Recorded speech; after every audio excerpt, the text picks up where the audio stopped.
All right. Oh, we're live. I thought there was a countdown. Anyway. So, hey, out there, it's Lisa Kneller here with Lisa Kneller Coaching and Unstuck the Road to Reinvention.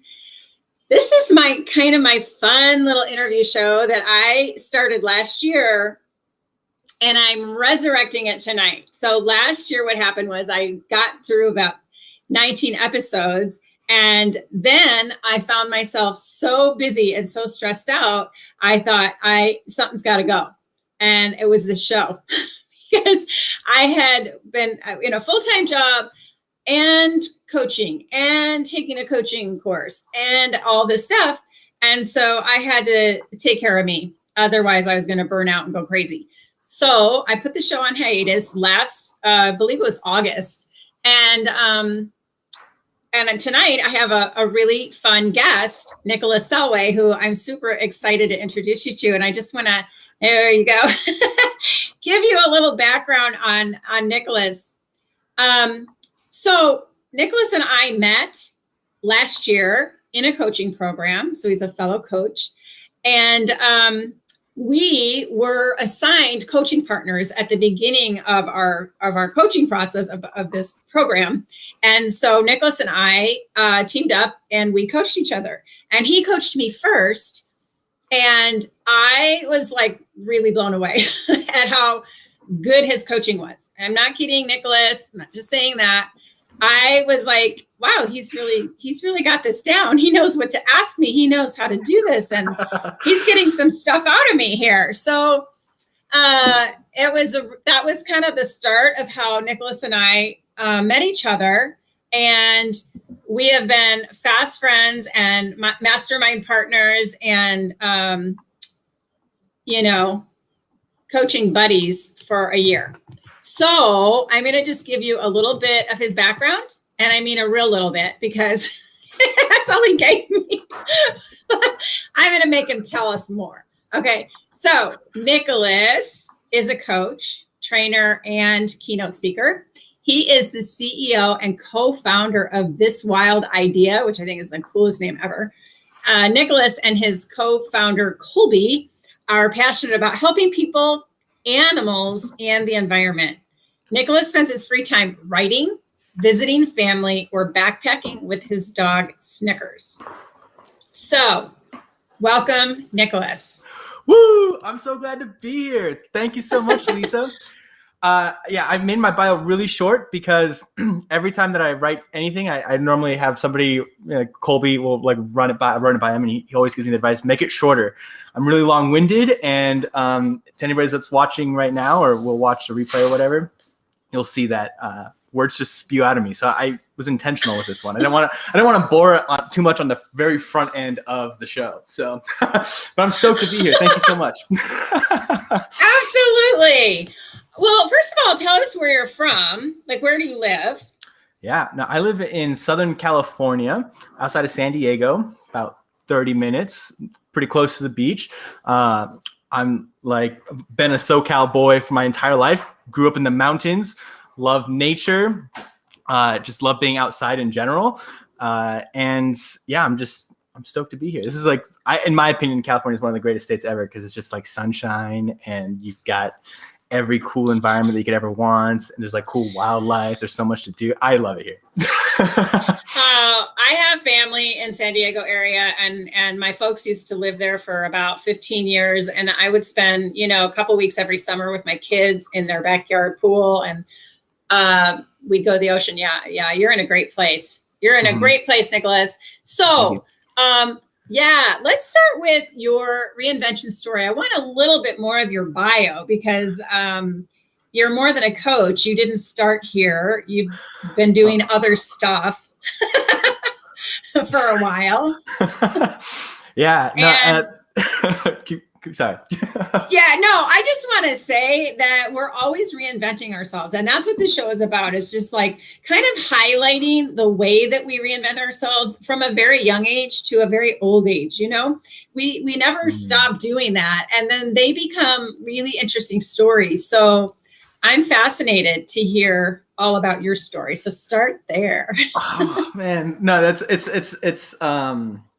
been an interesting journey, right? Like, I mean, I'm still relatively young. I'm in the beginning of my career, and I've already made 3 transitions, like major transitions.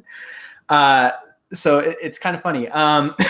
When I was young, when I was like, when people were asking me, what is it you want to do with your life? I had no idea. I had no real ambitions. I was like pretty lazy.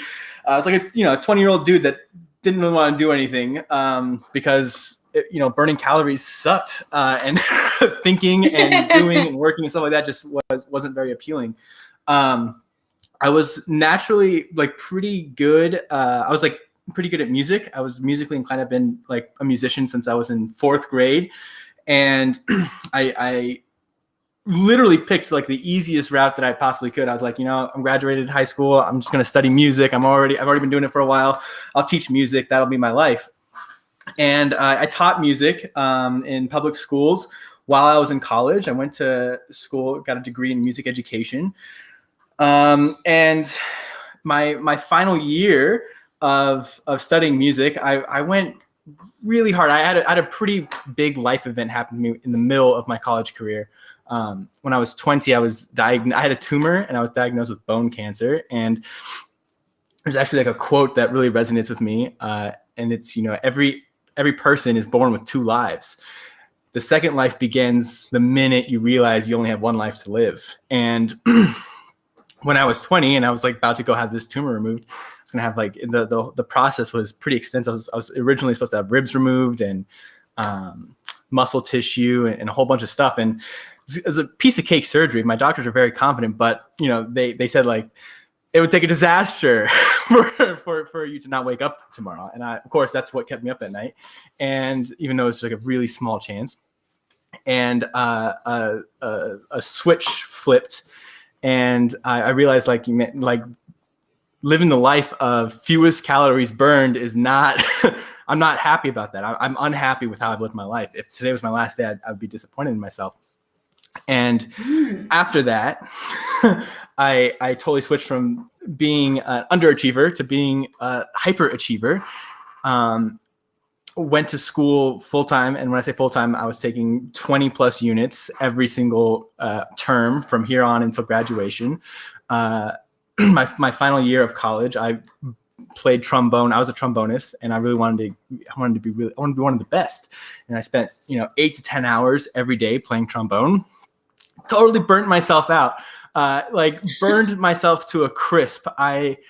Once I graduated, it pained me to even look at my trombone. And I ended up making a transition into the summer camp world where I got to interact with kids, be in nature. I found like a whole new passion that I could just like put all of my time and energy into. And there was like so many exciting things happening in the nonprofit world at the time.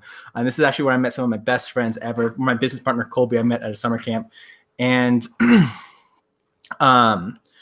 it was actually at this summer camp where I was like kind of coached for the first time. And I ended up writing science curriculum for this nonprofit and became the director of curriculum within a couple of years. Got promoted really quickly. By the time I was 25, I was a summer camp director, which technically isn't allowed. You're supposed to be 26 in order to be accredited by the American Camping Association. And then I did that for about a year and a half, and then COVID happened, and I made yet another sidestep because summer camp wasn't going to be happening. Nonprofits everywhere were suffering. I was looking at the numbers. I was, building my business acumen, and there was no way that we were going to like get through this global pandemic unscathed. And yeah, me and my business partner Colby, one of my best friends and roommate at the time, had the crazy wild idea of like, let's just become life coaches. Like we've trained the staff at everywhere we've been. We've worked together for 5 years. We got a lot of good energy between the two of us. Let's become coaches. Let's do this on a professional level. And at the time I had no idea what that was. I had been coached. I was coached right before the pandemic and into the, the point of no return for a lot of organizations. And it was like really challenging. It got me through a lot of stuff, and I couldn't agree more. This was like the most valuable work that I've ever experienced, and it felt right. And so Colby and I founded This Wild Idea. Most coaches in doing business research and entering a new industry, I learned that most coaches do it alone. They have their own private practice, and it's like very respectable, very, very noble, and also really challenging. And so we decided to break the rules a little bit and go in it together and build a company that is all about making the world a better place through the supporting and creating of wild ideas, people's wild ideas, not just ours, but everybody's. And that's kind of led me to right here, right now, just riding the waves of looking at myself in the mirror and asking myself, am I happy? And in all honesty, every single reinvention that I've made of myself was because I was able to look at myself in the mirror and say, no, you're not happy. Like something's not right here. And then take the next step forward. Yeah. Wow. I didn't know your story. I didn't know that you had dealt with cancer, Nicholas. You've been keeping secrets from me. And thank God you made it through that beautifully. And also at such a young age to be like, to have that wake up call of, oh, I don't really like how I've been living my life. And this is what people do when they're like kind of on their deathbeds, is they look back and go, how was that? How did I do? And gosh, you've got to start really young to dig into something that you're passionate about and that you love and is like so helpful. Mm-hmm. So I want to ask you, so COVID hit and you had to like reinvent, for lack of a better word, which I don't know if there's one. So what did you do during COVID? What did you accomplish? What did you do? What did you explore? What did you work on? What happened this last year? I love that question. What did you work on? I mean, COVID, I mean, it was a undoubtedly one of the most challenging years I think we've all faced. Really exceeded everybody's change capacity, myself included, right? I had landed what I thought was my dream job. I literally got paid to live in the mountains. I had like cool activities, archery, tree climbing, axe throwing, a swimming pool, and a house to live at, in this beautiful place. And challenges with any career. But I mean, at the beginning of 2020, the year, I was like, honestly, I had looked in myself in the mirror before COVID had even started. And I asked myself, like, are you happy? And truth is I wasn't, I was really struggling with like authenticity. I had no idea who I was, because I had landed my dream job. I told myself like, once you get to this spot in your life, like you will be happy. That has been like one of my thoughts ever since I was, very young. Like once you achieve something, like then you can be happy. Yeah. And that's been like one of the biggest lies that I've ever experienced in my life, is that my value and my worth comes from my achievements.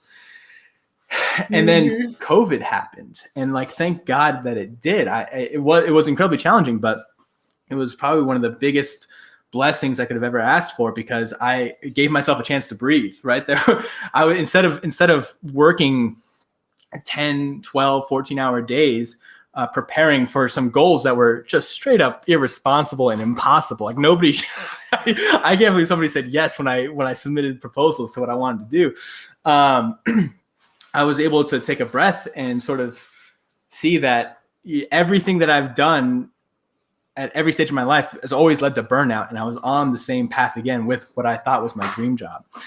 And are you talking about the camp job or the coaching? The camp job. Yeah. The camp job was my dream job. So you were headed to burnout in that as well. Oh, absolutely. Like this yeah. was a pattern. Okay. This is a big time pattern. Yeah. I wanted to like the achievements that I wanted to set at this nonprofit, this camp that I was working at, was to like just completely reinvent camping, you know, like no big deal.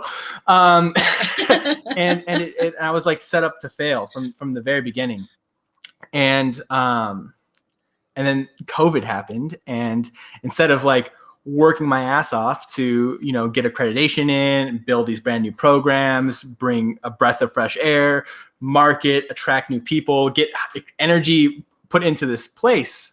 I was canceling groups, and I was canceling summer camps, and I was laying off staff, and it was very different energy. And this was like the first time that I was being coached at this time for the first time, as I was being life coached. And I remember my first session really well. And my coach asked me, you know, what is it that you want to work on?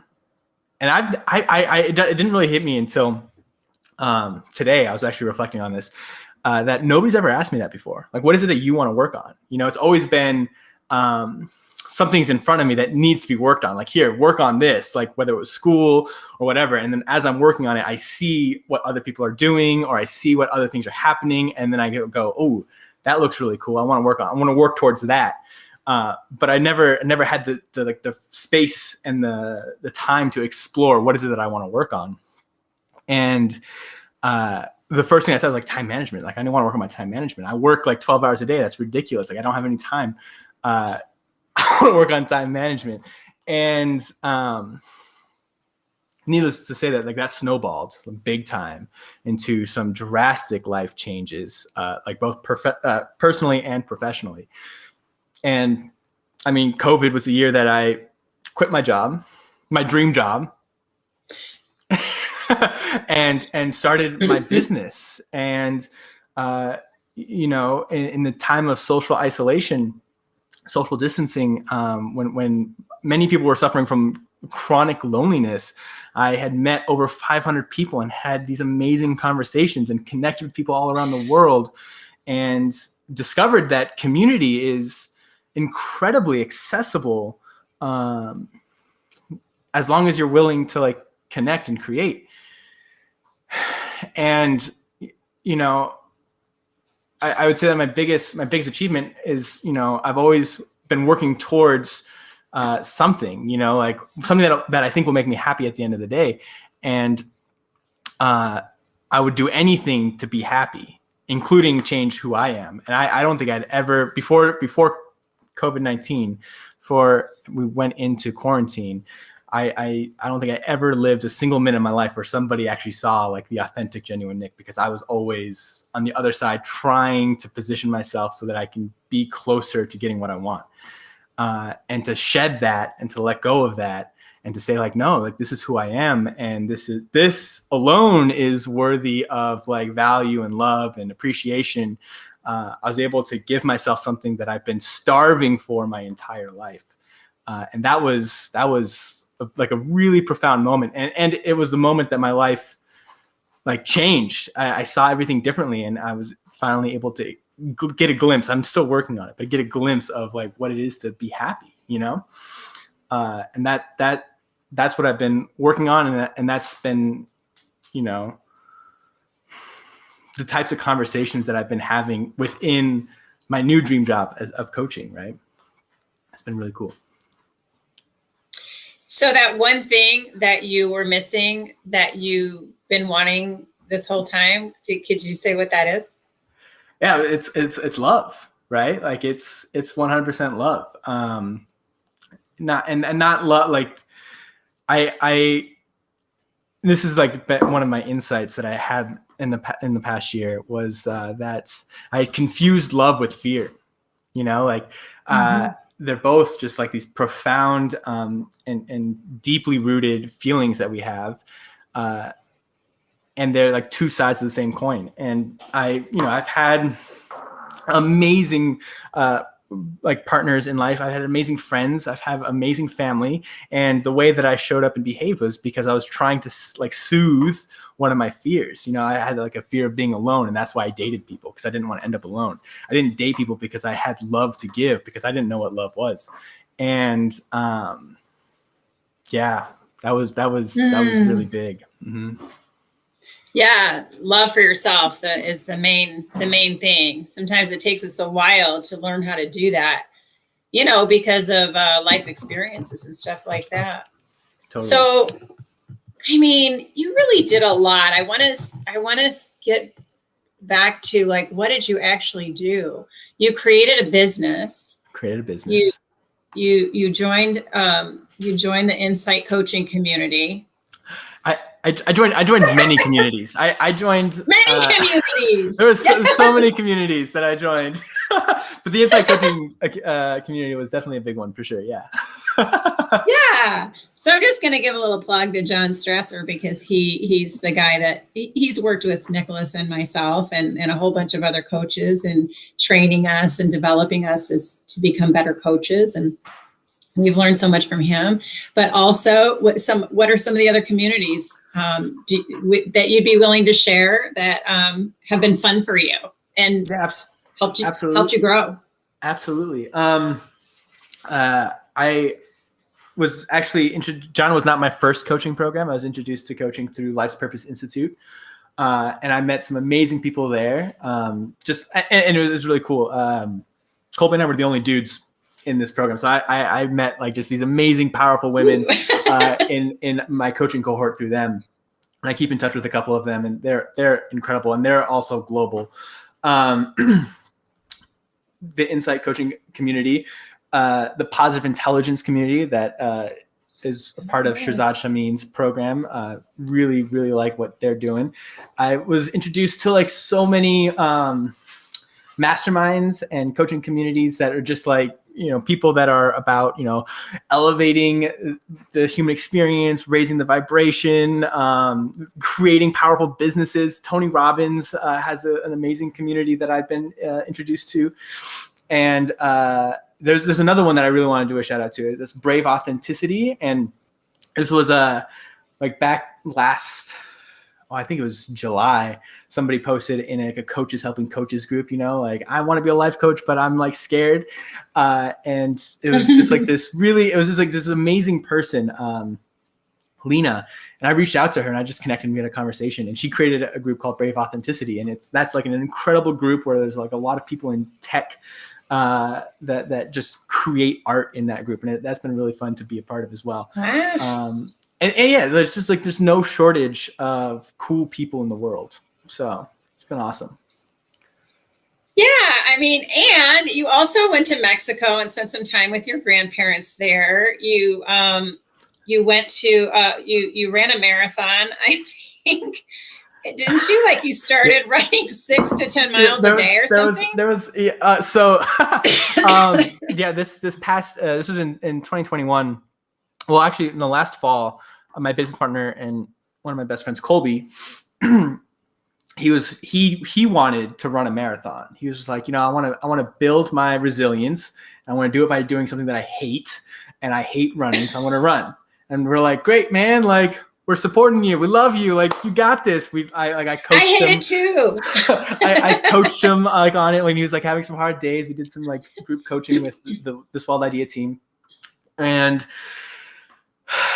in late December, I made a video like making New Year's resolutions. I was making my own New Year's resolutions, and I shared it. And I was talking about SMART goals, and for whatever reason, I was like live.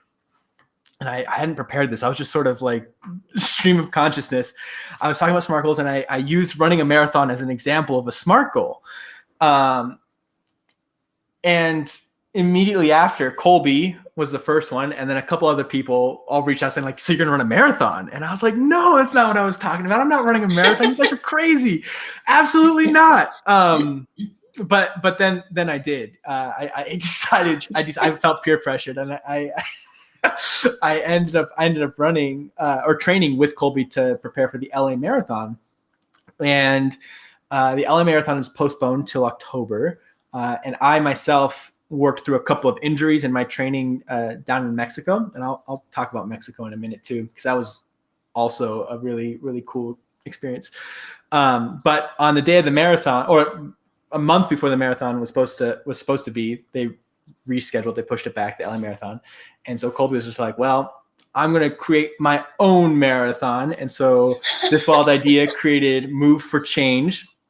And we ended up partnering with Operation Underground Railroad. And we raised over $5,000 for this organization that literally rescues kids that are being trafficked around the world. Trafficked. Yeah. That's amazing. Colby ran a full marathon.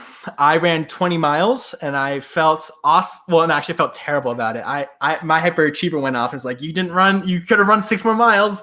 I could not have run 6 more miles. That would have been a bad idea, but I'm committed to running the LA Marathon in October for my birthday. So, but yeah, that was like another reinvention. I was not a runner.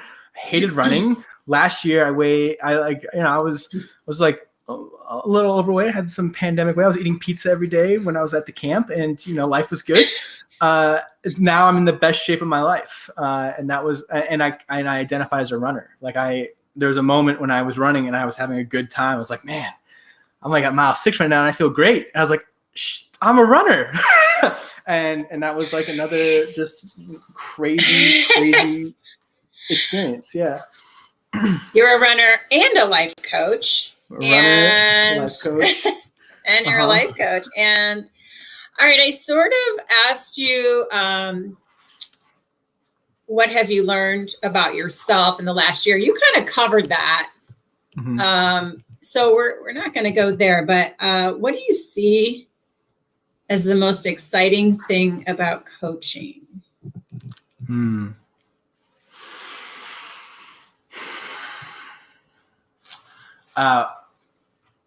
of this may sound weird, but one of the beautiful connections that I've made in the past year was with this man named Gary Mahler, and he's a coach. And I was having a conversation with him. He was coaching me, and was talking about like the judgments that I have. I'm a recovering perfectionist, and he said something to me that was, I want to paraphrase. I can't quite quote him exactly, but it's something along the lines of, because I create out of love, everything I create is something that I love, and I create effortlessly. And, when we're coaching, when I'm in a call with a client, or when I myself am being coached, every single conversation is about overcoming resistance. What is it that's going to allow you to feel like you're getting the absolute most out of life? And it's always something. There's always something that are like, oh man, I wish I was doing this, or I wish that this was like happening, or I'm stuck in this area. And the entire conversation revolves around making whatever that is as effortless as it can be. Finding alignments and just creating new opportunities in life. It's incredibly empowering, and it's incredibly fun because it's pure creativity. We're accessing like this higher level of consciousness. And, I don't think I'll ever get over the day that like one of my clients realized that he in fact wants to have a family one day. Like that phone call was just like so full of love and joy of like the possibility of what can be down the road. And when we wake up every single day and we get to ask ourselves like, who do I want to be today, or what do I want to create today? There's nothing but opportunity. And life is a lot more optimistic, and life is a lot more fun, and life is a little more full. And I don't look at myself in the mirror anymore and say, I'm not happy. Oh, that's beautiful. Yeah. That is exciting. And not just for you, but for all of us who get to know you, and for all the people that you're going to be impacting over the next 50 years.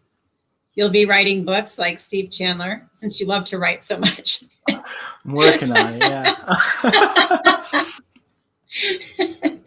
Uh, yeah, it's amazing. I was thinking too, yeah, helping to raise the level of consciousness to where people can see life a little differently than they normally habitually see it.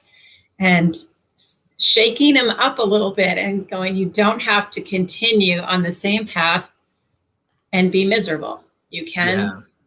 You can rise to the occasion and experience other opportunities in life. And they're all out there, all the possibilities. It's incredible. Totally. Did you want to talk about Mexico a little bit? I kind of cut you off there. I meant to ask you about Mexico. Tell us about that. Yeah. So my grandparents live in Mexico, and my nana, I call my grandparents my nana and papa. Mm-hmm. My nana is currently going through dementia and Alzheimer's right now, and it's been like really challenging for the family. And I've always been like living on a mountain, no cell service, no Wi-Fi, kind of like the prodigal son. Not really talking to anybody. And in the 6 months leading up to January, I'd realized that the most important resource that I have is time, and who do I want to spend that time with? And it's with the people that have impacted me the most. And my nana and papa are two people that have just given me the most amazing opportunities in life. And I owe them deeply for that. And so I decided to spend 3 months down in Mexico, just being with them, just loving on them and being present. And I was really lucky because they live on the beach, and I was able to work remotely. My dream is to work from a hammock anywhere in the world. I got to test that out a little bit down in Mexico. And yeah, I really created a very intentional daily lifestyle, because while I was down there, I had also hired a coach to coach me every single day that I was down there. And it led to, I think, probably one of the most amazing and beautiful experiences that I've ever had. And it wouldn't have happened if it wasn't for COVID, if it wasn't for, like all of these challenging circumstances gave me one of the greatest gifts that I could ever ask for. And it was beautiful. It was amazing. And it was life-changing on a very fundamental level. Wow. Yeah, I do remember seeing that beach backdrop when we would have our... Yeah, I got a lot of comments on that.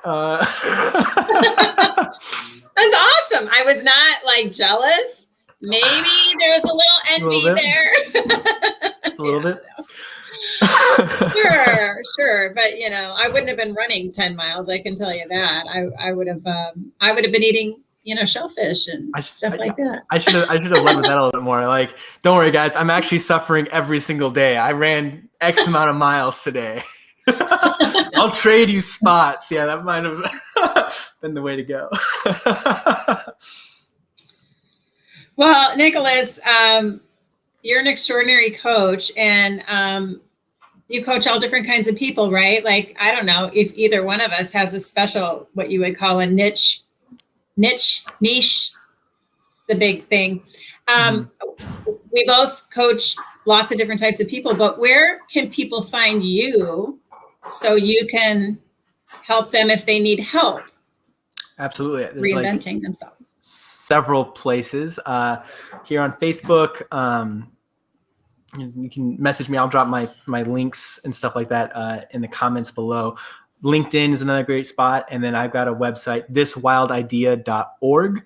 You can contact us through that website. And we do, there's multiple things there. So not just coaching. So if any of those appeal to you, feel free to reach out.